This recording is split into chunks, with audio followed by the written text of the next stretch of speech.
5 expensive products that are very cheap to make. Have you ever gone to the movies and ended up paying more for concessions than your actual tickets? Or I know I certainly have. And as it turns out, there is a whole slew of expensive things that are actually extremely cheap to make. It doesn't just end with that $12 popcorn. Food is what we see that is more than likely overpriced. Things that are made cheaply, then sold for sometimes astronomical prices. Going back to the movies, you don't just get popcorn. Chances are you're going to also get something to drink. A fountain soda can be sold for a few dollars, really anywhere from $2 to $6, but the theater only spends a few pennies on that same drink. No wonder for a lot of theaters, if you spend more on the large, you get free refills. They are earning a ton of profit from that one drink. As with most things, it is typically cheaper to make something yourself than to try and buy it. One example of this is beef jerky. And though buying a package of beef jerky isn't going to break the bank for most people, it is still one of the more expensive snack items for common people. The average price for a decent beef jerky is between $25 and $34 a pound. One can go to a butcher and for anywhere between $3 and $10 get a pound of top round beef to dehydrate yourself. Talk about a profit. And when you make it yourself, you can spice it any way you want to without having to pay even more for the flavor.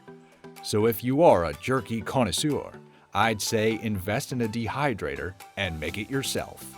The price markup can be even worse when it comes to designers. Because keep in mind, you are not only covering the cost to make the items, but you are paying for labor and the brand name of whomever makes the item. Look at True Religion jeans.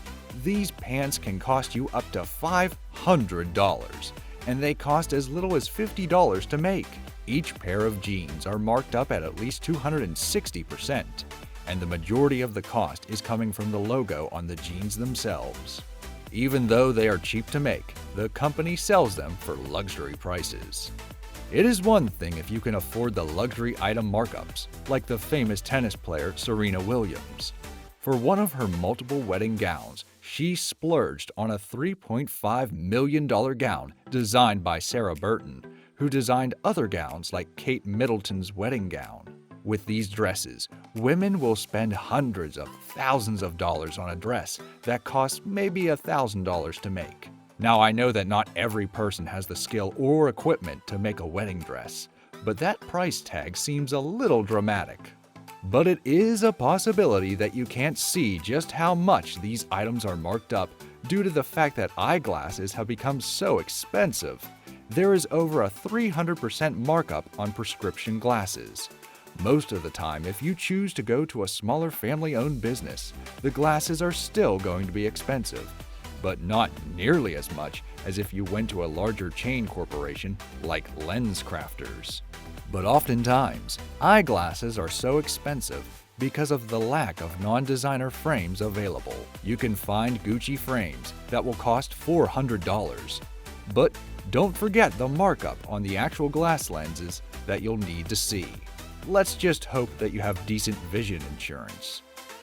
What are your thoughts on these insanely expensive items that cost very little to make? Do you think the price increase is worth it? Let me know in the comments below. Thank you for watching, and don't forget to like and subscribe to iMillionaire.